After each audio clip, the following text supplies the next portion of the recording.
Hey friend, before we get back into the episode, I want to offer you something that might deeply support you right now. If you've been feeling stretched thin, if you're carrying that familiar fundraising anxiety, or if you're craving a moment to step out of the pressure and reconnect to yourself, I'd love to invite you into a brave and balanced breakthrough session. This is a live one-on-one coaching session tailored specifically to you.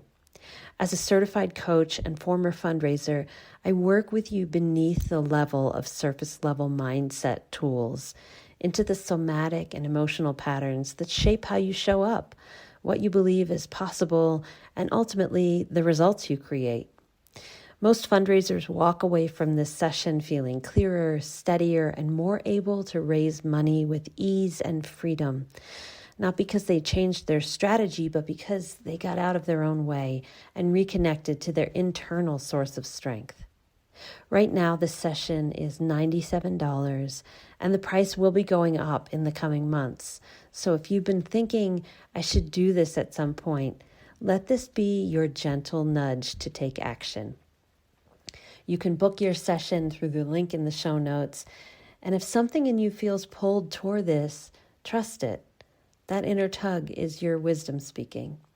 All right, let's get back into the episode. Welcome to the Brave and Balanced Fundraiser, the podcast I wish I'd had during my 15 years as a professional fundraiser. I'm your host, Erin McQuaid-Wright.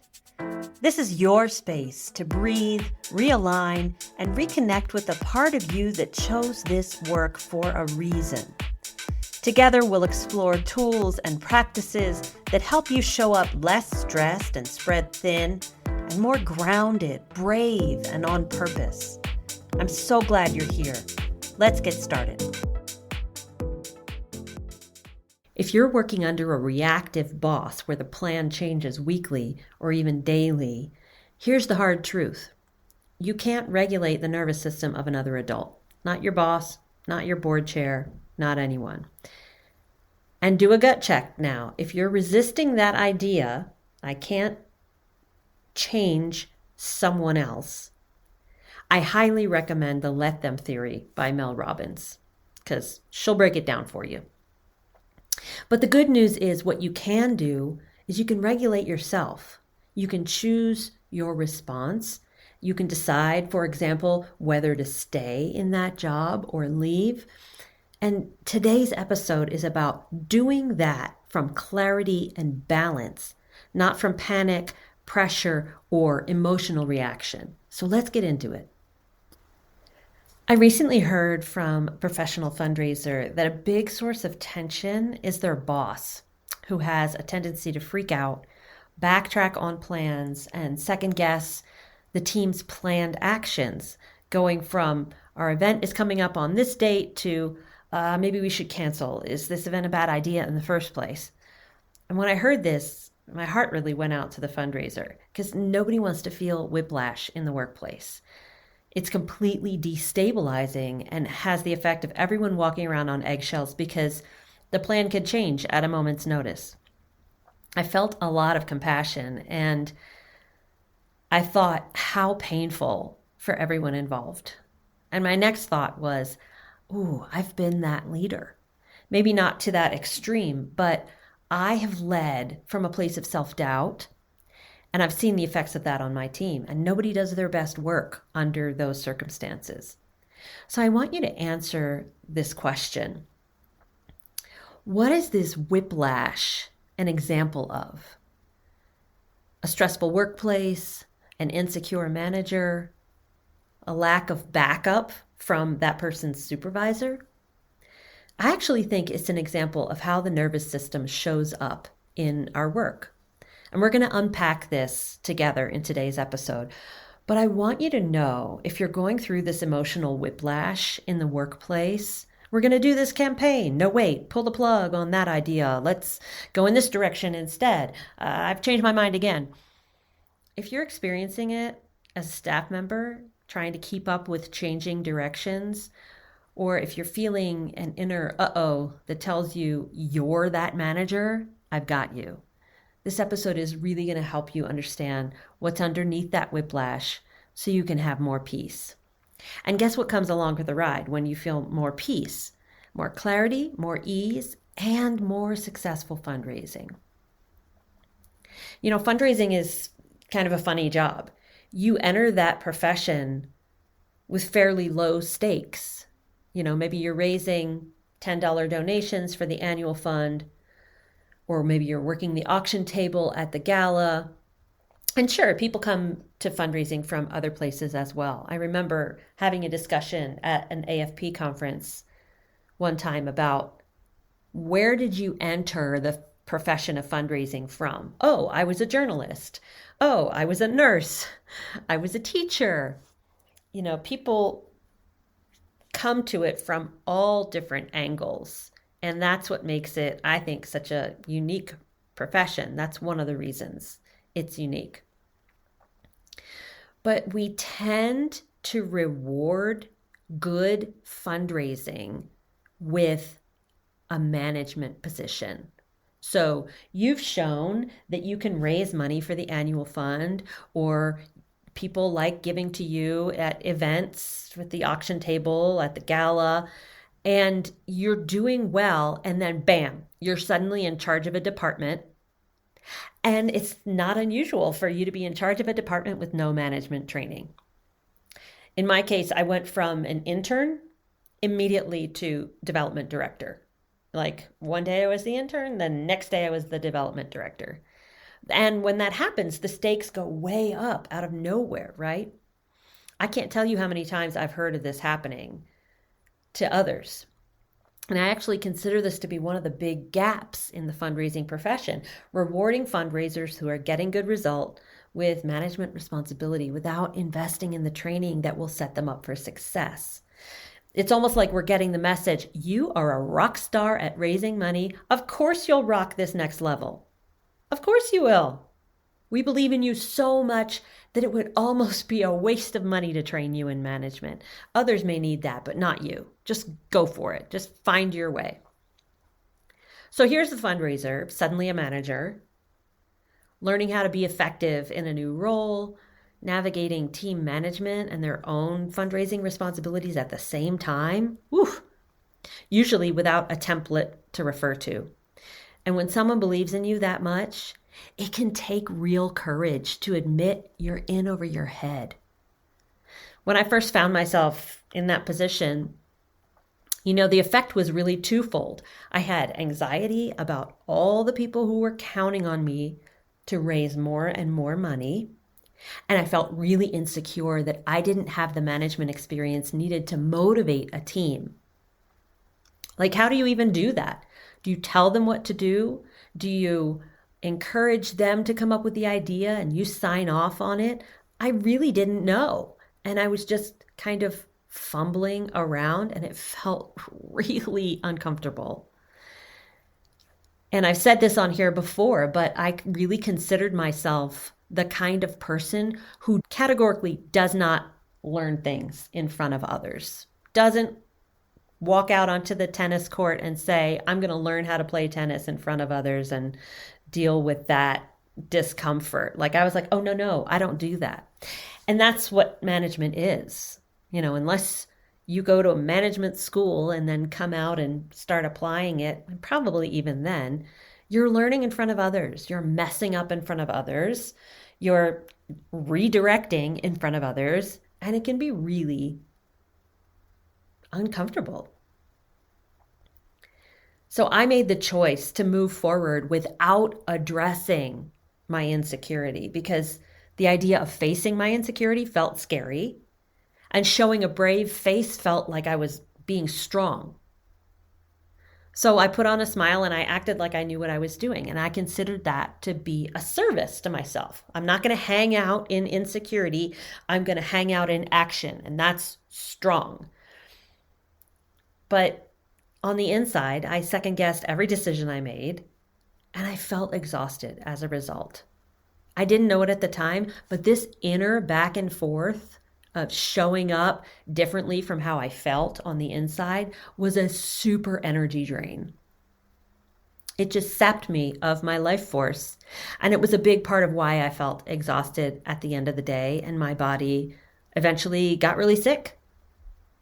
So I want you to try something for me. Instead of taking my word for it, I want you to run an experiment. I want you to really do this and apply this. Find a place to apply this in your day. I want you to notice when you're feeling overwhelmed. I want you to notice what that feels like in your body.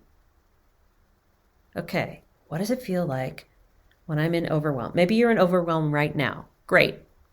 I mean, not great, but also it's an opportunity to practice. So great. You're up-leveling your life by putting your attention on this feeling.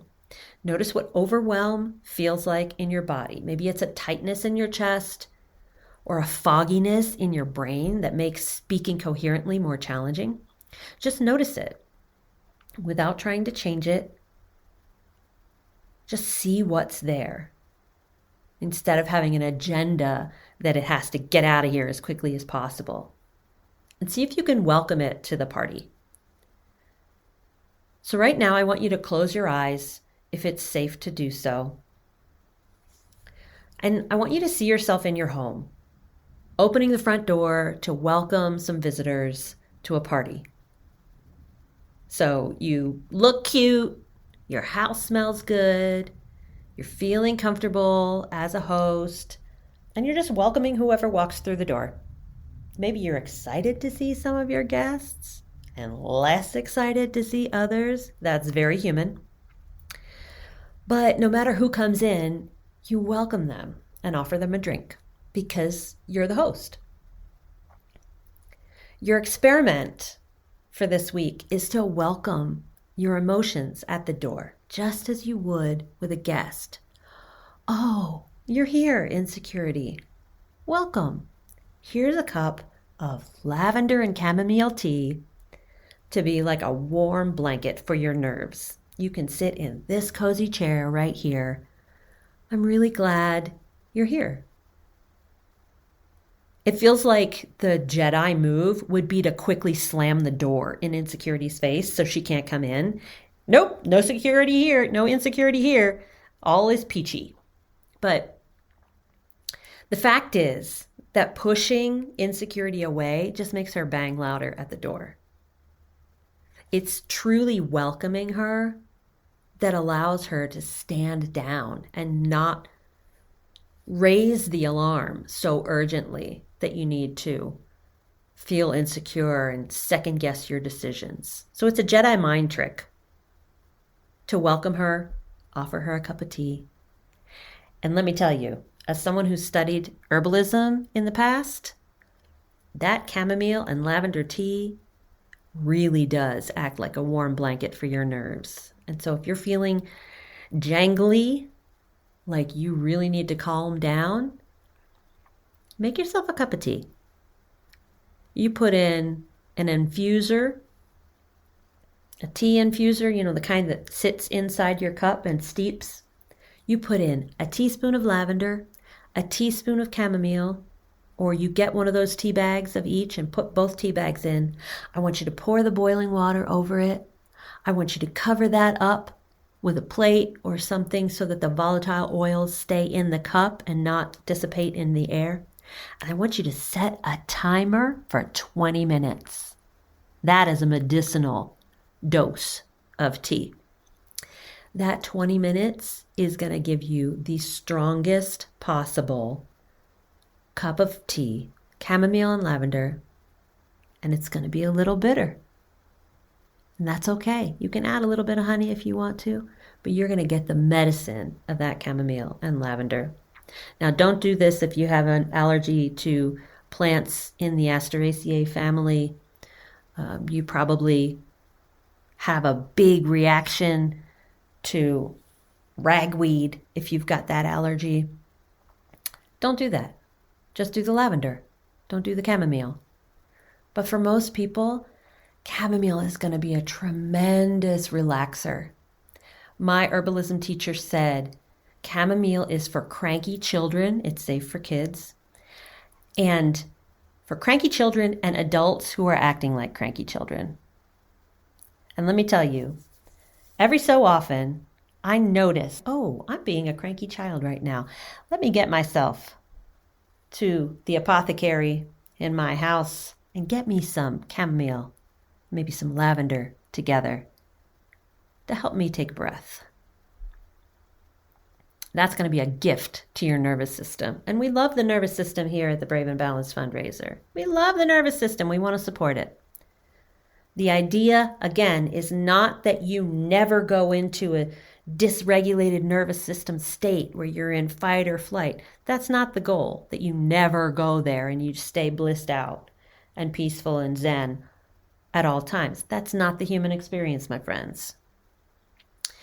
The idea is when you go to a dysregulated state, you don't stay there.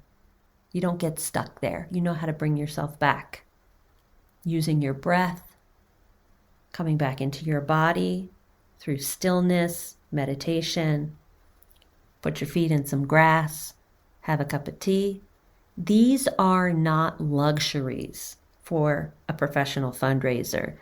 These are necessary things to fill your internal cup so that you can pour out for your donors and your colleagues at work. So I want to encourage you to do that experiment and have that cup of tea for yourself. Offer a cup of tea to your insecurity when she crops up. Doesn't have to be a she. I'm just saying she. So if you've had your eyes closed, you can go ahead and open them and come back into the room. And I want you to take this question to your journal or spend some time thinking about it. Here it is. Are you ready? What am I trying really hard not to feel? What am I trying really hard not to feel? Maybe it's insecurity. Maybe it's the feeling of failure. Maybe it's self-doubt or something else. The next time you notice that feeling is hanging around, see if you can switch into host mode. Welcome it through the front door. Offer it a drink and a seat just as an experiment. And it might feel at first like welcoming it in will cause it to overrun your life, but it won't. Neuroscience backs this up. It takes about 90 seconds for a feeling to go on its way once we've made ourselves available to fully feel it. Okay, so here are your takeaways from today's episode. Number 1, workplace whiplash is often a nervous system pattern, not a strategy problem. When a leader is dysregulated, the team feels it, and plans become emotional weather. Number 2, you don't have to slam the door on hard feelings to be professional. Welcoming emotions instead of muscling past them reduces their intensity and helps you lead and communicate more clearly. Number 3, your body is an early warning system. Identify what overwhelm feels like physically so you can intervene before you spiral into second guessing.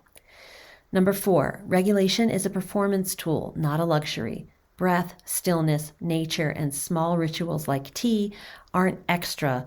They're what keep you effective and relational in high-pressure fundraising. Number 5, ask the real question, what am I trying not to feel?